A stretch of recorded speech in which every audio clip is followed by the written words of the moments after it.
In male-dominated fields, when I tell him you're not like other guys. Oh, there you go.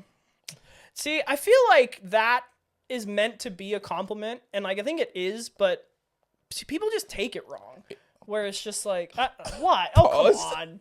You're just doing it on purpose now. I just think people don't know how to express like, oh, like you're such a refreshing change of pace. Like, oh, like you're really interesting. Like I haven't met anybody that stimulates me as much. Like, am I intellectually as much as you do? You're like, saying it differently, but if you say you're not, you're different than other girls, it's like she's heard that from the last 10 guys. Like you're not saying anything new. Women in male-dominated fields. When he accuses me of talking to other guys, so I hit him with whatever. I'm always the bad guy.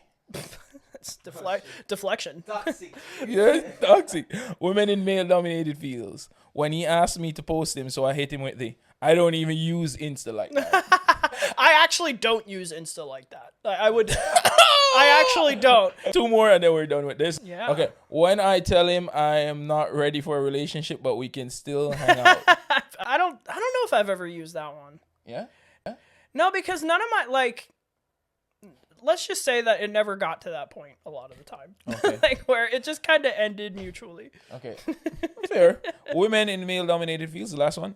Gaslighting him by saying, are you okay? You've been acting really insecure lately. Oof. After he asked me about my guy friends. Oh, Jesus.